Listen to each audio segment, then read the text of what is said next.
All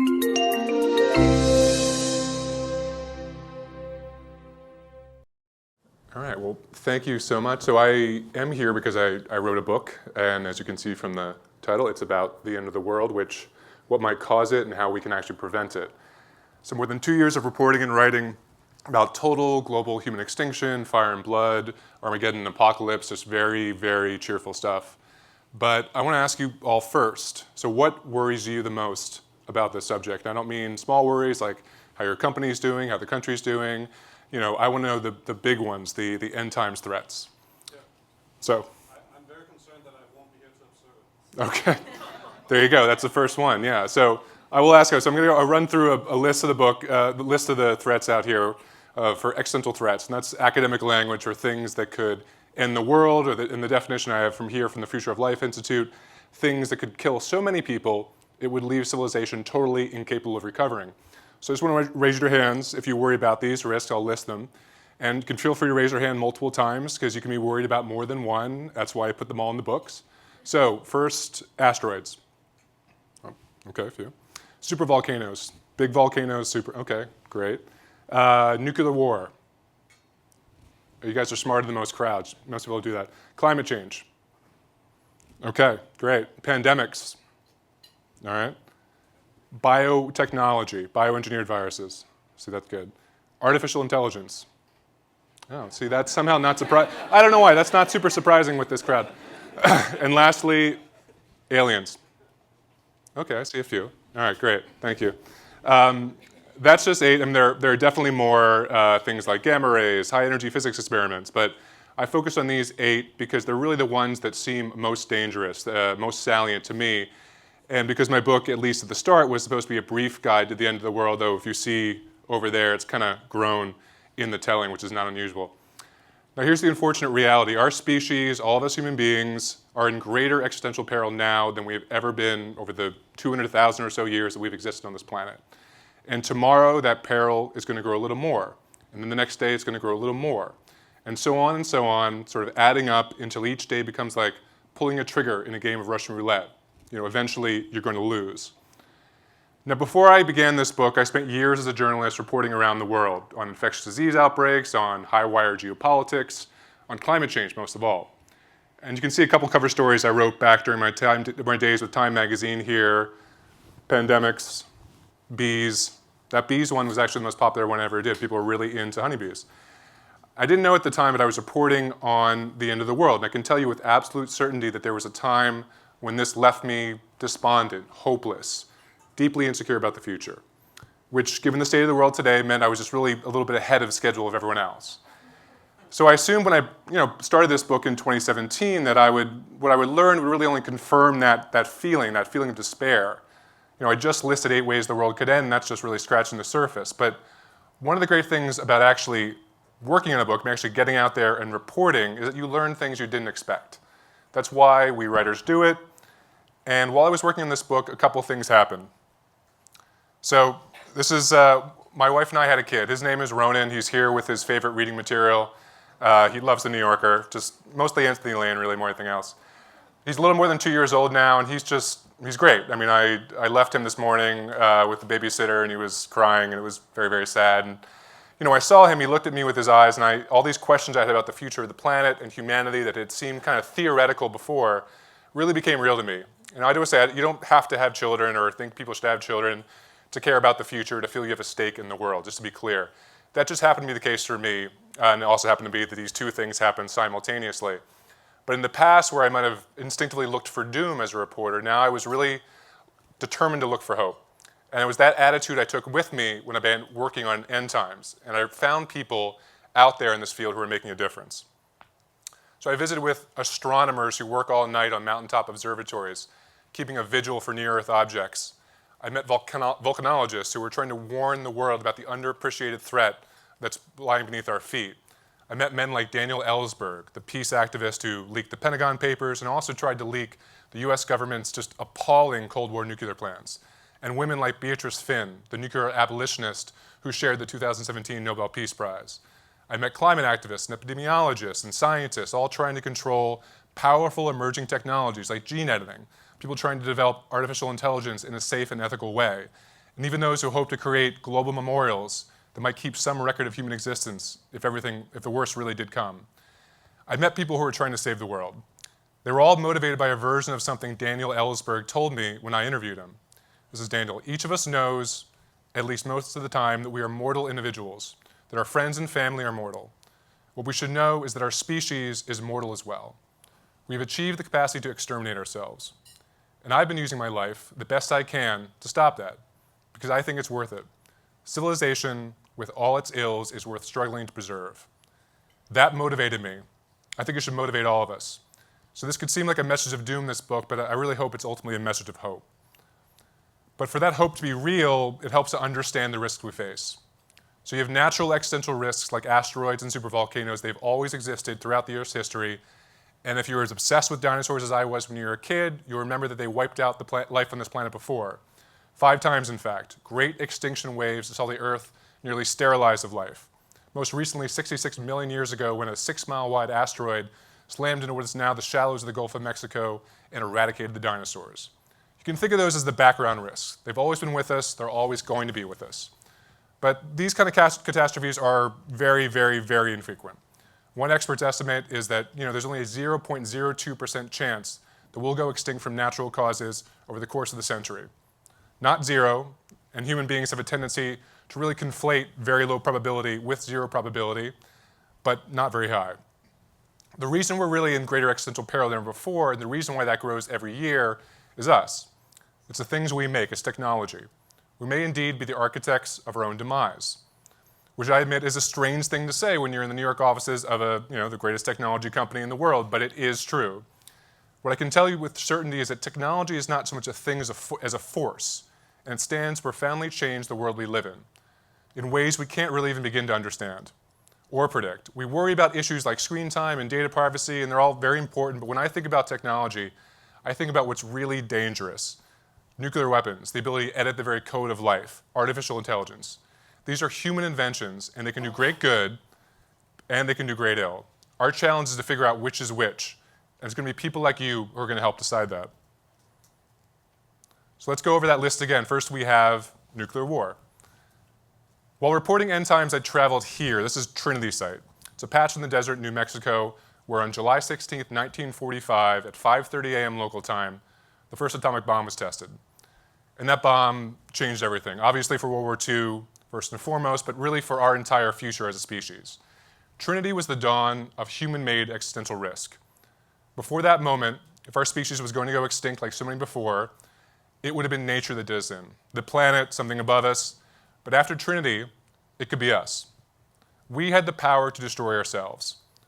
As Isidore Isaac Rabi, one of the Manhattan Project physicists, said after looking at that first blast, a new thing had been born, a new control, a new understanding of man, and nothing will be the same since then. Now here's an interesting story. There's a side note, it actually could have been much, much, much worse. So a few years before Trinity, one of the physicists on the Manhattan Project actually made some calculations, included there was a small possibility that the nuclear bomb, when exploded, could have led to an uncontrollable chain reaction that would have ignited the atmosphere. In other words, it would have set the sky on fire. Also the oceans. Basically everything. That would have been bad. So Robert Oppenheimer, the head of the Manhattan Project, had them run the numbers again. The feeling was if the odds were greater than approximately 3 in 1 million that the bomb would indeed turn the sky into a big global fire, they'd stop work on the project. Now, 3 in 1 million sounds really remote, but that is actually about 100 times better than winning the lottery, and someone does win the lottery usually. Fortunately or not, depending on your perspective, the math did check out, and they determined the test bomb would not, in fact, destroy the world, which Oppenheimer, after the Trinity test, talking to the Senate, made that clear. So, theoretical grounds, we had not set the atmosphere on fire, which must have been very, very comforting to the US Senate, I'm sure. So, while nuclear war has receded from the public consciousness since the end of the Cold War, it hasn't gone away. There are far fewer warheads and missiles out there, but there are still enough, and they're pointed at each other. They're ready to fire. One researcher, Martin Hellman at the Stanford University, has put the annual probability of a Cuban Missile-style crisis producing a nuclear war at 0.2 to 1% per year. That's low, but those odds compound so much that he estimated that a child born in 2009 had a 10% chance of suffering an early death in a nuclear conflict over the course of their life, which is not a pleasant thing to realize when you know that you live in probably one of the biggest targets. Now, today we think of nuclear weapons as part of politics. We think about missile counts and treaties. You might have seen what's going on with the US and Russia, Trump and Putin. But before that, they were technology. Many people, had to do the initial experimental work in atomic physics. They had to conceive of them. They had to design them. They had to build them. And they did all this without fully knowing where their work would lead. Many of the physicists who worked on the Manhattan Project actually turned against nuclear weapons eventually, once they saw with their own eyes what those bombs could do. Some even started something called the Bulletin of the Atomic Physicists, which gave birth to a symbol that you've probably all seen here, the Doomsday Clock, the timekeeper of the apocalypse. At its most recent unveiling, back in January, was set 2 minutes to midnight. And that's as close as it's been since 1953. It was actually the same last year as well. And back in 1953, that was when the Soviet Union became the second country to explode a thermonuclear bomb. So you can imagine where the experts in the world think we are right now. But when I visited the Trinity site, I wondered about those physicists. I wondered about the ones who had changed their minds. If they had known, they could have predicted what their creation would do, what would they have done differently? It's an unanswerable question. By the time it could have been asked, it was too late. But the chain reaction could not be run backwards. But there were some who knew this in advance. Leo Szilard was a physicist from Hungary who, in a burst of inspiration, eventually came up with the idea of the nuclear chain reaction. He drafted the letter that Albert Einstein sent to FDR, warning that the Nazis had started their own nuclear bomb program, which really began the work that became the Manhattan Project. But he also foresaw the danger of nuclear weapons before Trinity, and he desperately lobbied American officials not to use the bomb on Japan. Obviously, he failed. After the war, he was asked if it was a tragedy that the work of scientists, who we think of as working for the betterment of humankind, that their work had been used for such horrific destruction. He said, no, it was not the tragedy of scientists. It was a tragedy of mankind. It's all our tragedy. Now, you can see that tragedy playing out in real time in another risk, climate change. You can pick your news right now. The Amazon fires, the record amount of ice that was lost, 12.5 billion tons, one day in August with the Greenland ice sheet. Maybe once we could have said, we didn't know what was happening, but for decades now, the science of climate change has been very clear. Burning carbon equals warming, warming equals death and destruction. Yet we do very little to stop it. Far from making progress, we're actually going backwards. Now, I know climate change better than any of the other risks in my book because I spent years covering it as a reporter. I went to UN climate change conferences. I went to fracking wells and oil wells. I've seen climate models. I've been to the Amazon. I've been to Greenland. I've seen them both lessen. I wrote more articles than I really even want to remember, telling about all the steps we need to take to fight climate change, most of which we weren't doing. And eventually it's like I felt like I was writing into a void. And I came to realize that the reason why climate change has proven so hard to stop isn't just a matter of denialism or the oil companies or anything like that. They all play a role, definitely. I think it's because we as a species, we want more. All the places I've traveled around the world, I've seen people who want more. They want more for themselves. They want more for their children. They want more out of a world that has limits. And that takes more resources, it takes more energy, and it brings with it warming like an exhaust after it. So here's a couple of numbers. So behind me is the US carbon emissions per capita right now, 16.5 metric tons, which puts us as one of the biggest countries in the world. Only really Middle Eastern petrostates have a larger carbon footprint than the US. And many of us, including I'm guessing people in this room, have a larger footprint than that. All you need is a few round-trip flights to San Francisco and you're going past that number. But all right, we know that Americans are carbon hogs, so let's look at Germany. Germans obviously so green, they have an actual successful environmental party with that name. They come in at 8.9 metric tons. If America could become Germany, if they could have the footprint of Germans, that would be an environmental miracle. That's almost cutting it in half. There's another way to look at that. There are 7.7 billion people on this planet. Most of them use far, far less energy than the greenest citizens of richer countries. Not because they don't want to, for the most part, but because they can't. They're really too poor, they can't afford it, they don't have access to it. So if every person in the world, all 7.7 billion of them, use as much carbon as the Germans, annual carbon emissions would be in excess of 68 billion metric tons. That's nearly twice the current global levels, which are already so high that we're on track for reasonably catastrophic levels of warming. What that tells me is that there's a collision here between a world where everyone, and I mean everyone, not just people in rich countries, but everyone gets a fair shot at a life with access to energy and movement, and one with a safe climate. A collision between what we want and what limits nature will apparently hold us to. So which is going to win out? I've seen as a reporter and an observer that humans are not really good at respecting limits. Politicians, even less so. They don't really like to put limits on their voters. So that puts the onus back on science and technology. people like you to figure out a way to bypass those limits. Innovation and disruption will surely include better, cheaper form of energy, renewable energy, energy efficiency, but I think it's also going to require longer shots with less predictable consequences. Efforts like experimental air carbon capture, which would suck carbon directly out of the atmosphere and therefore directly reduce carbon levels, and with it warming. If there's one peacetime Manhattan project that we should really be pursuing, one mission that I would like to leave all of you very intelligent people, it's that, affordable carbon capture. It's the moonshot we need to really avert this existential risk. And if that doesn't work, we need to do something cruder. Solar geoengineering, literally darkening the skies to reduce the amount of sunlight that comes into the Earth.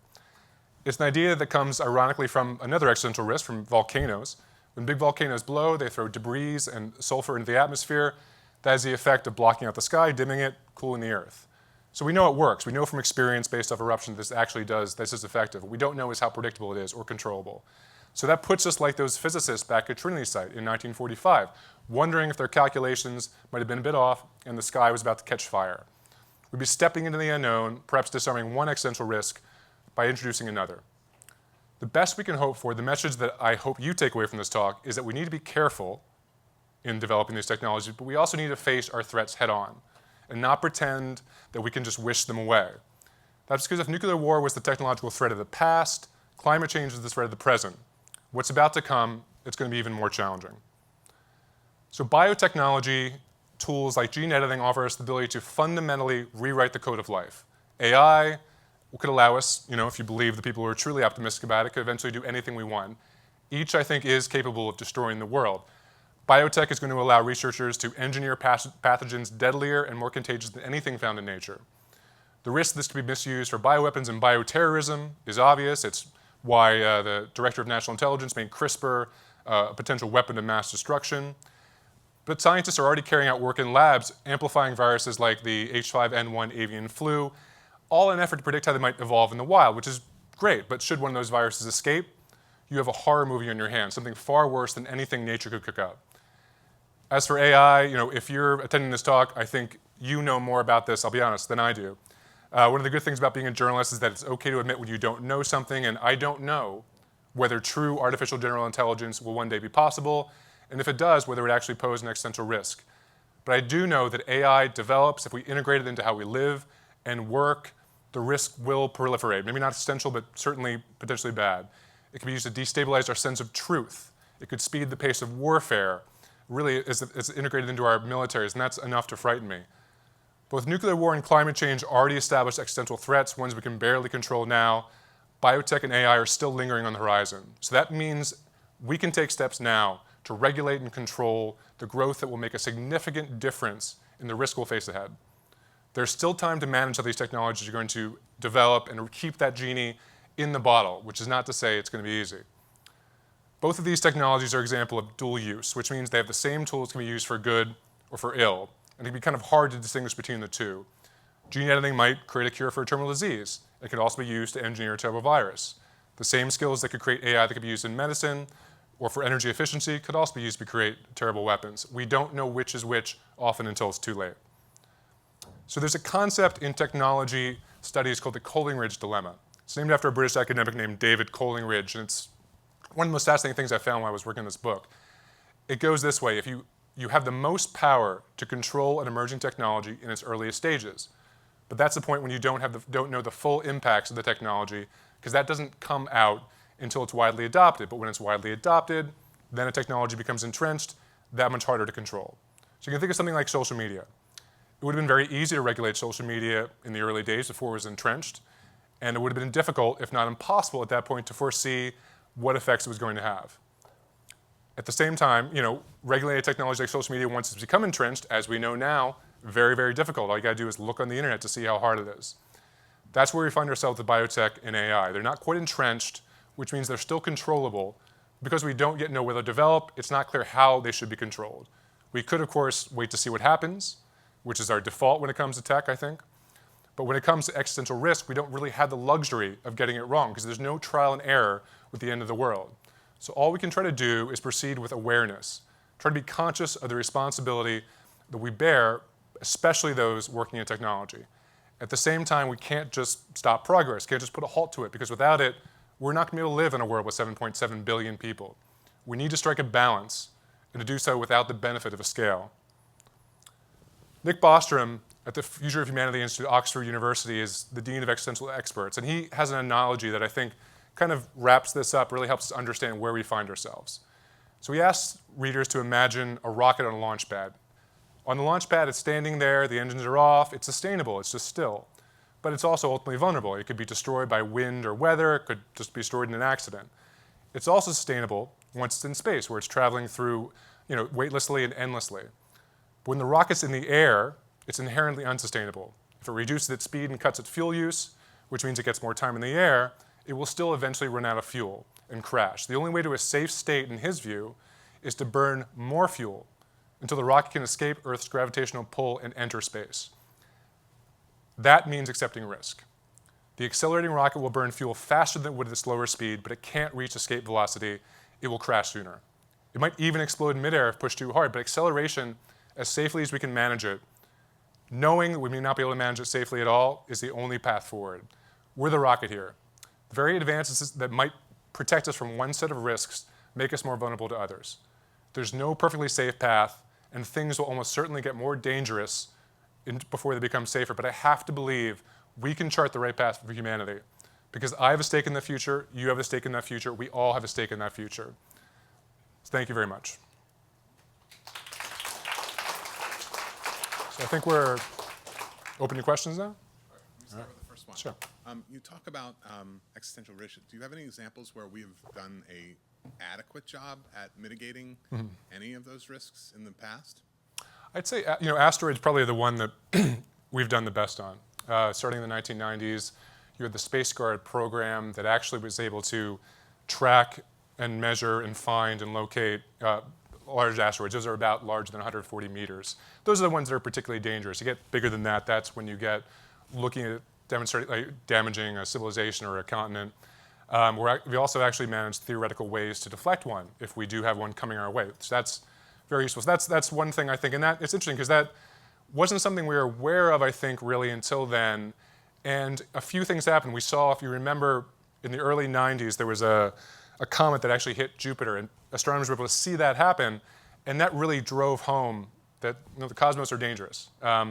And we were able to sort of use some of that post-Cold War technology to get a tracking program going. And we're getting better. We still miss them. You might have seen a couple weeks ago, there was one, I think it was about 100 meters, like City Killer they called it, that came within 45,000 miles of the Earth with no warning whatsoever.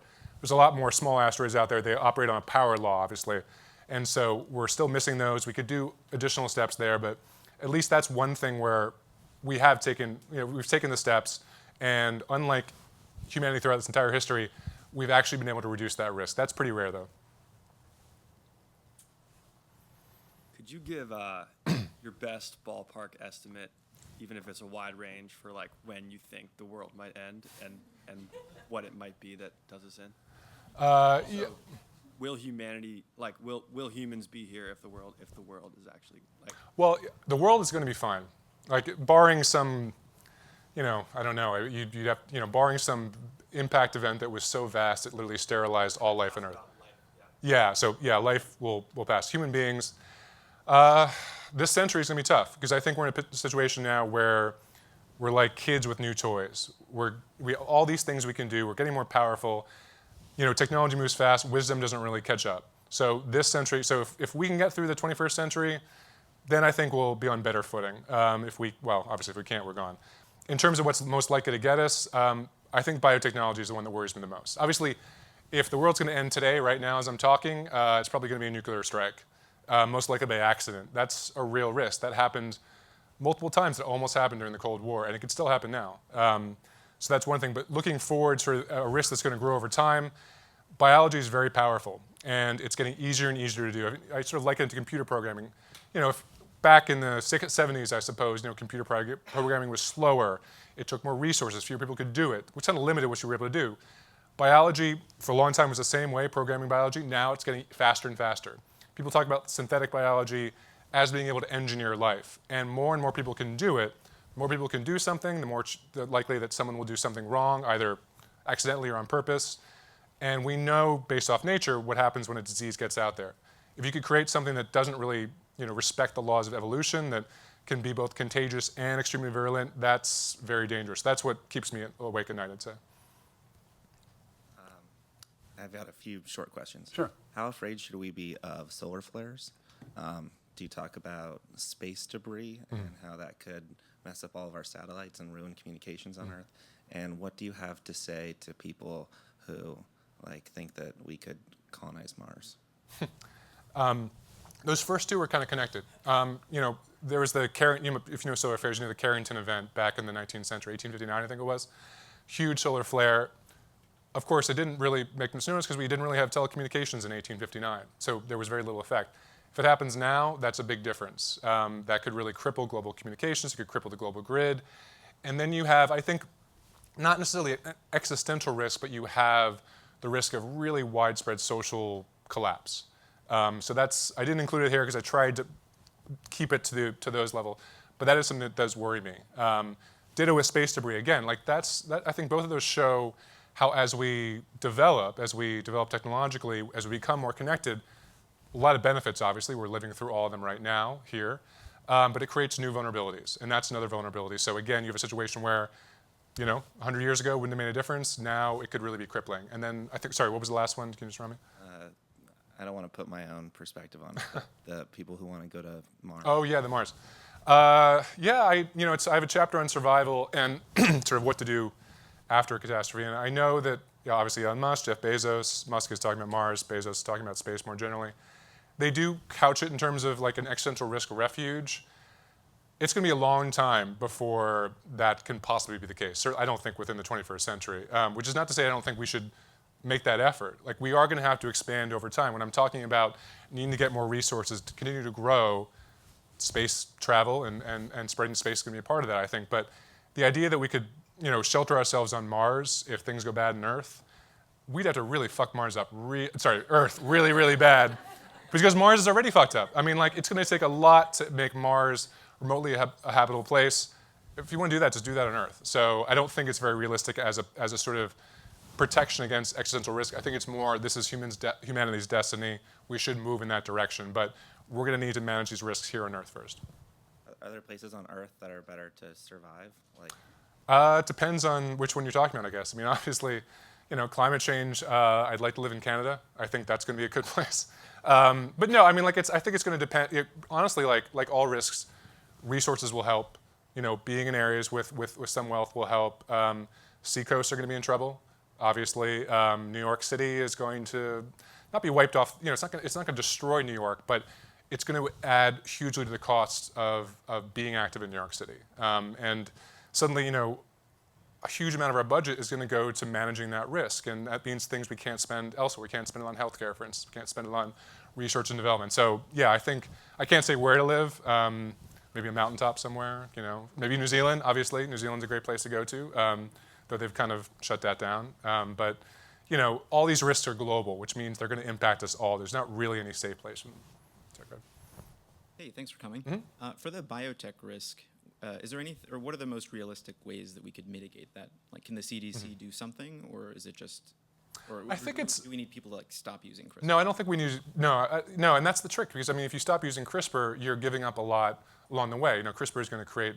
Already, we're getting the first human, I believe, clinical studies using CRISPR on curing a form of blindness. It's just going to grow from there. So I wouldn't want to stop it.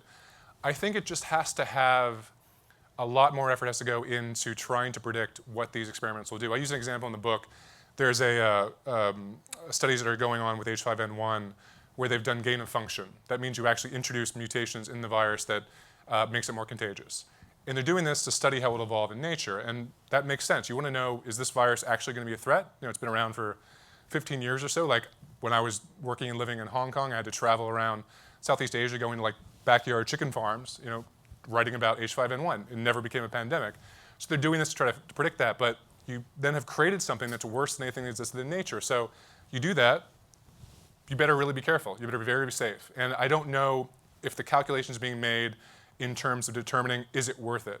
That's what I would ask. I would almost wish that you could do sort of an existential risk kind of guide before you do anything that could introduce something new to the world like that. So that's what I would say. I mean, you're beginning to hear that. I think you're beginning to see that being done. But all I have to do is look at the scientists who did the CRISPR baby last year. I mean, it just takes one person to do something, and it's really hard to stop them. And that's what makes biology so tough, because so many people can do it. It gets easier and cheaper every year, and it's a bit like, again, like coding. Like suddenly, tons of people can do it, so we have malware. If the same thing has happened with biology, that creates a very dangerous environment. So should something be done to limit the accessibility of it? I think something should be. Yeah, I would say no, I don't know. I mean, I would say yes. Try to keep track of what's going on. Try to work together as an international society, international community to say some things should be off limits. Like let's not edit the germline, for instance. It's just realistically hard to actually enforce that. With something like nuclear weapons, it was easier because that takes a lot of resources. It takes very specialized expertise. That's why, in all honesty, we haven't seen a nuclear blast here in New York. Not because people didn't want to do it, because it turns out it's very hard. But biology is something where it's going to get easier, and it is accessible. So, I would want labs, I would want the CDC, I would want other agencies around the world just to be managing this more closely. But that risk is something we have to balance a little bit. So, Thanks. Hi, thanks for your Hi. talk. Have you analyzed the possibility of aliens as an existential threat? I do, yeah. Well, one thing about aliens is they're in there for two reasons. One, if they actually can get here, if they're actually extraterrestrial intelligences that can actually make it to Earth, they will be so advanced beyond us technologically that if they are hostile, that's it. It's not like Independence Day. There's no rallying point or president in an F-14. Like we're just done. Hopefully they'll be friendly. I mean, that's certainly what the SETI scientists have always thought. But historically, looking at our planet, when you have these encounters, they often don't go well for one side. So that's one thing. Another worry, though, is that they don't exist. And this is something existential risk experts you probably have heard of something like the Fermi Paradox. Where's the silence? Why don't we see anyone out there? The more we discover that there are planets out there that seem to have, support life or could support life, the weirder that becomes. And there's a concern a lot of people have that is there something in the nature of being a technological civilization that creates self-destruction? So I would be worried if we continue not to see any life out there. I'd be really worried if we see what are called necrosignatures, like evidence of civilizations that existed and are now gone. That would worry me quite a lot, actually. So it might be that the best hope we have is that we are alone, which means at least we don't know what's ahead of us. But if we see evidence of other dead civilizations out there, that doesn't really bode well for us. Hi. So we're talking about the probabilities of a lot of events, but the probability of climate change is 100% as it's occurring. And I feel like there's a certain cognitive bias that is going on here, which is that all of these events, we're kind of like imagining events where something happens like very quickly and like very like catastrophically. Like, there's a saying, the world's not going to end with a bang, it's going to end with a whimper. And these are all bangs, and you're talking about like, oh, if the world is going to end today, it's going to be a nuclear bomb or biology. But no, the world is ending today already. It's climate change.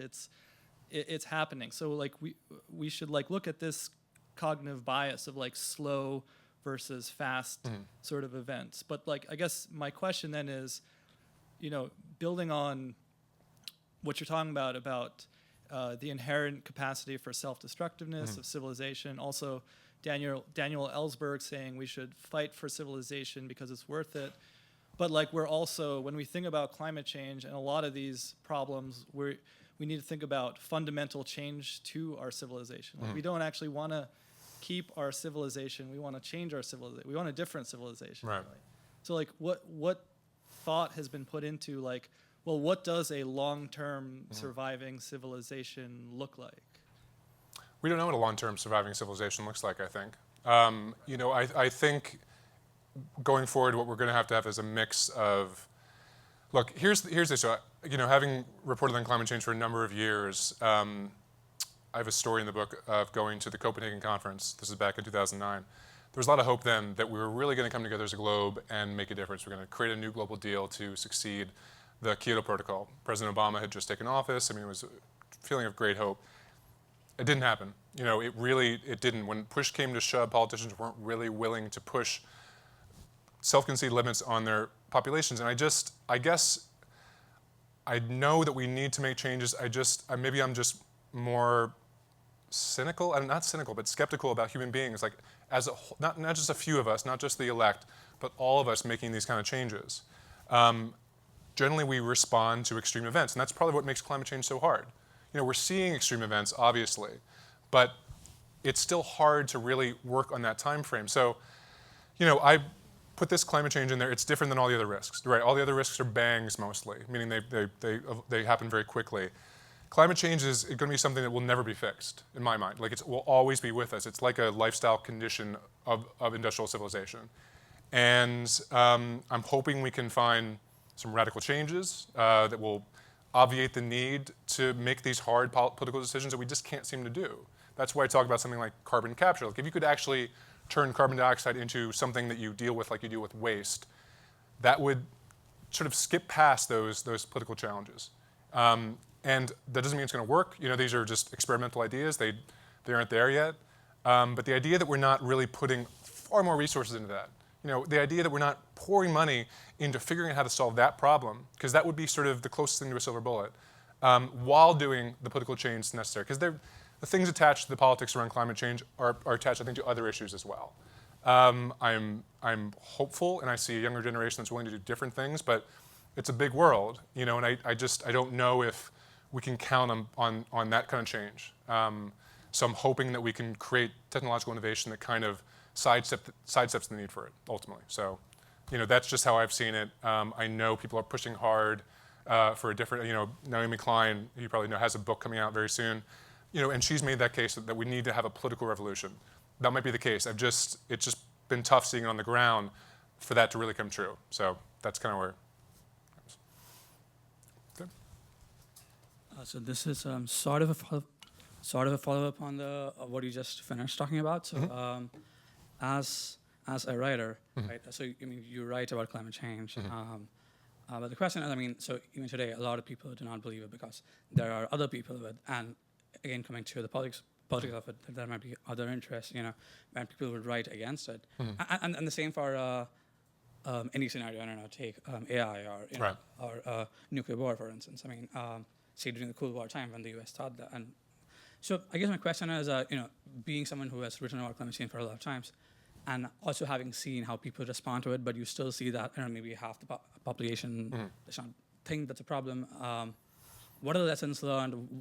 What do you think journalists today are doing wrong in the sense that you're not able to convince the public that there's a problem, or a fraction of the public, right? Especially when there is maybe an adversary trying to propagate things without the right data, or Yeah, I come back to this again and again. I spent so much time writing stories, all these solutions, all these strategies. You should do this, you should do that, you should stop flying, you should get carbon offsets, you should use biofuels, you should this. And you're absolutely right that there's a countervailing narrative out there, and that countervailing narrative has the advantage because it's talking about a stasis. Basically, when they say don't worry about climate change, don't worry about energy, that's just the status quo. So we're challenged to overcome that. But the reason why I use that example of Germany, for instance, look, there's not a huge climate denialism problem in Germany. It's more an issue of energy use. That's getting past the politics and just looking at, okay, you want a world where people have access to energy. That makes a big difference. We all have that. We're all able to travel. We're all able to use technology. We're all able to have better lives because of that. And if you were to spread that to everyone, if that was a priority, then suddenly carbon emissions balloon, at least with current levels of technology, current levels of energy mix. And I guess, that's part of the reason why I think it's been hard for people to deal with this. It's not just that they're being told by Fox News or whatever, this is all unreal. There's a kind of a term called climate dissonance, Dissonance, just to be clear, not dissent. And that's the feeling of some of it's guilt, some of it's confusion. It's when you sort of know climate change is real, but you know that your lifestyle is contributing to it, which it all is for all of us, everyone here in this room, guarantee.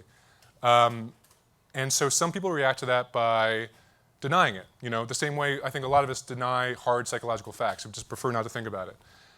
Some people become very guilty. They become even sort of despondent. And I think most people fall more to the latter. They want to go away. And I don't know if we can get people around that. That's why I'm hoping we can create new forms of energy, new sort of backup technologies that can just sidestep that essentially. Because human beings are hard. It's hard to make us think about the long term, it's hard to make us think about the group, very hard to make us think about the globe, and extremely difficult to make us think about the future, which is what climate change is. We think about what's happening now, we see the hurricanes, we see the forest fires. Climate change is always going to be a problem that will be felt most in the future. We as human beings do not think well about the future. If you think about yourself, like your own self in the future is a stranger to you. Otherwise we'd all save more for retirement and do, a million other things to improve our chances in the future. So I don't have a lot of faith in our ability to do that, and that's why I'm hoping we can, figure out a way around that. And maybe that's giving up somewhat. I don't think it's giving up.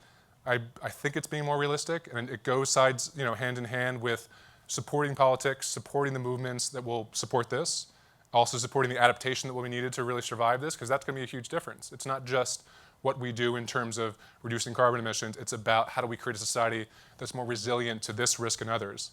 But yeah, it's as much as I would wish like there's a magic wand I could roll over the media, and suddenly we create the message that makes everyone think the way we think. That's never going to happen, I think. And so we need to be realistic about that to a certain extent. And as a quick follow-up, Okay. because I guess Sorry, go ahead. in my opinion, I've seen for instance, in some countries the anti-scientific sentiment is not as high as that it may be in Right. some other countries. Do you think there's any reason for that in terms of? For why some countries are less anti-science? Yeah, I guess maybe in terms of the way journalism is done, or I think education plays a role in that. I think the media environment plays a huge role in that. We have I started in the media in 2001, started over in Hong Kong, and I've seen the number of jobs in this industry decline, I think by about half since then. So you have fewer people who are independent voices around this. You have the rise of conservative media that's now essentially a state media, certainly obfuscating things. None of that helps. It makes things much worse. And it concerns me quite a lot, I don't know how to fix that. If I knew how to fix the media business, I would, be doing that right now probably, instead of writing the book. But I think that plays a big role, and that's a big challenge facing these risks because they are complicated. They require an informed population. And that's not something we really have. And I actually do worry, this isn't something I cover so much, but when I look at things like the resurgence of measles, for instance, here in the US, that's just ignorance. There's no other way around that. That is just going backwards. And I do get really worried that that could continue to happen, in other areas too. If we just, it's not getting dumber, it's just, being given an alternate reality you can believe in if you want, and the internet plays a role in that too. You can find the facts to support whatever you feel. But we're not going backwards. The internet's not going back to wherever it came from, probably somewhere back here. So we just have to live with that and try to work around it, I think. I have a quick question to sort of build on this and the climate dissonance that you mentioned. There was a lot of resistance to even admitting that CFCs were an issue until alternatives were found to them, and then all of a sudden it was a big thing and we banned the CFCs and such. Right. Given the sheer difficulty of just getting a technological solution to this and the fact that even people who accept that climate change is happening are having trouble adjusting their lives, what realistically should we be doing about this? You mentioned getting involved in politics, but I'm just concerned that we're going to continue drifting for the next however many years past the point where it becomes catastrophic, and then we just become cannibal nomads killing each other. So. Right, Mad Max, yeah. It's, the CFC's example is a great one. I have it in the book, because early on with climate change, we thought that's how we solve it. We'd come up with basic substitutions, we'd create a treaty, the Montreal Protocol, which is what really banned CFCs as the most successful international treaty of all time. That turned out to be the case because that was an easier technological problem to solve. Which to me tells me this is often more about how we use energy, how central energy is to what we do, as compared to something like CFCs. In terms of what we should do, be involved politically, obviously. Again, if you have the ability, if you have the intelligence, you have the capital, please work on these problems. This problem most of all, because all the other ones, we may skip them all. We never get that asteroid, never get that super volcano. We may luck out with biology. AI might, never happen. But this is definitely happening. It's happening every day. It's only going to get worse. And then lastly, we really need to think, adaptation, when I first started reporting on this, was considered like giving up. Environmentalists didn't even really like to talk about adaptation because they thought it would take away from the energy of actually reducing carbon emissions. That's not the case. We need to do that. We need to help poor countries do that most of all. We need to accept that we're moving into a different world, and we need to get ready for it. And that's, if we do that, even if things get worse, which they will, that'll be the difference between a livable, if difficult, world for our descendants, and Mad Max in the desert with the electric guitar guy driving around with Tom Hardy. So that's really what we do. But I think it's important for people who have that ability to work on this project. This is the most important thing out there. We should be doing it. So and that's it. Awesome. Thanks very much.